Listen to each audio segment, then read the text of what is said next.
आप सभी को प्यार भरा सादर प्रणाम। आइए आज आपको एक मज़ेदार सी कहानी सुनाते हैं। हिंदू पुराण में कुबेर को धन के देवता माना जाता है। वे सुख समृद्धि व धन प्रदान करने वाले देवता माने जाते हैं, जिन्हें उत्तर दिशा का दिक्पाल भी बनाया गया है।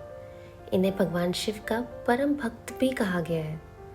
पर वो कहावत तो आपने सुनी ही होगी कि धन कभी भी अकेला नहीं आता, वो अपने साथ घमंड, लालच, अभिमान और अहंकार को साथ लेकर ही आता है। और ऐसे में यदि आपके पास कभी ना खत्म होने वाला धन हो तो आप सातवें आसमान पर तो उड़ेंगे ही। ऐसा ही कुछ धन के देवता कुबेर जी के साथ भी हो रहा था।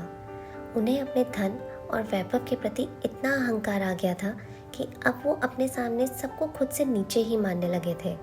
और इसी घमंडवश अपनी संपत्ति का प्रदर्शन करने के लिए उन्होंने एक समारोह का आयोजन किया।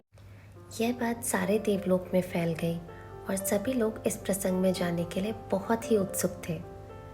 कुबेर जी अहंकार में आकर शिव जी को निमंत्रण देने के लिए कैलाश पहुंचे और उन्होंने शंकर जी को प्रणाम कर उनसे कहा, प्रभु, आप तो हमेशा ही इस बर्फ से ढके कैलाश पर्वत पर रहते हैं। मैंने एक दिव्य समारोह का आयोजन किया है जिसमें कई तरह के व्यंजन व पकवानों का प्रबंध किया गया है। आप कृपा करके मेरा निमंत्रण स्वीकार करें, आपको वहाँ बहुत कुछ नया देखने को मिलेगा।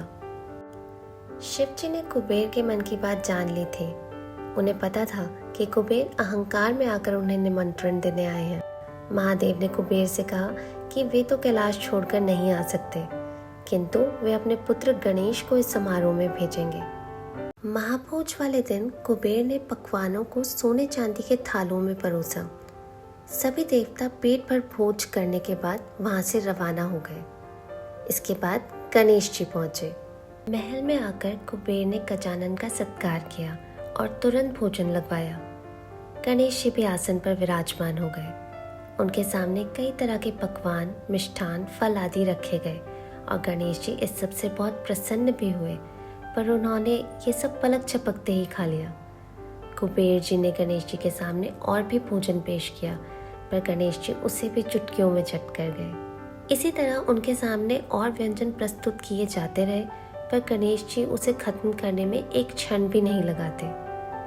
महल के रसोई में अब सारा खाना खत्म हो गया था, इसलिए कुबेर जी ने नगर में जितने भी पकवान थे वे सब मंगवाए, पर वो गणेश जी की भूख को शांत करने में असमर्थ रहे। अब कुबेर जी के पास विनायक जी को परोसने के लिए कुछ नहीं बचा था। गणेश जी ने कुबेर से और भोजन मांगा। इस पर कुबेर जी ने कहा, सारे राज्य का अन्न खत्म हो चुका है, अब तो कुछ भी शेष नहीं बचा।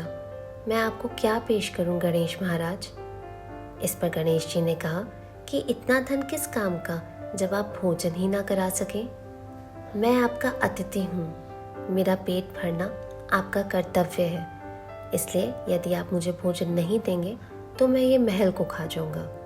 और इतना सुनते ही कुबेर जी अत्यंत भयभीत हो गए। वे भागते हुए कैलाश पर वापस पहुंचे और शिव जी को संपूर्ण कथा सुनाई और उनसे मदद मांगते हुए कहा, मुझे माफ कर दीजिए प्रभु, मैं अज्ञानी अहंकार में आपको निमंत्रण देने चला आया था। आप कृपा कर मेरी सहायता करें, नहीं तो गणेश जी सब कुछ नष्ट कर देंगे। यह सुनकर माता पार्वती ने कुबेर जी को एक पात्र खीर दी और कहा, यह खीर को गणेश को खिला देना। कुबेर जी सोचने लगे कि इतने पकवान गणेश जी की भूख शांत नहीं कर पाए तो ये छोटा सा खीर का पात्र कैसे काम करेगा। पर माता पार्वती की आज्ञा का पालन करते हुए वो उस खीर के पात्र को गणेश जी के पास ले आए और उनके सामने रखकर कहा, हे गणेश महाराज, अब यही खीर का पात्र बचा है, कृपा कर इसे ग्रहण कर लीजिए। गणेश जी ने जैसे ही उस खीर को खाया, उनकी भूख शांत हो गई और वे तृप्त हो गए और उन्होंने कहा, हाँ, अब मेरी भूख शांत हो गई। उस वक्त कुबेर जी को एहसास हुआ कि प्रेम से भरा एक प्याला भी अहंकार से भरे पकवानों से कई गुना अधिक स्वादिष्ट होता है। और कुबेर जी ने गणेश जी से अपने व्यवहार के लिए क्षमा भी मांगी।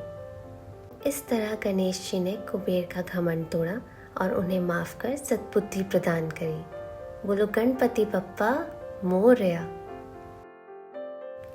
अगर आपको कहानी अच्छी लगी हो तो प्लीज़ वीडियो को लाइक कीजिए, इसे ज़्यादा से ज़्यादा लोगों के साथ शेयर करें और चैनल को सब्सक्राइब करें। धन्यवाद।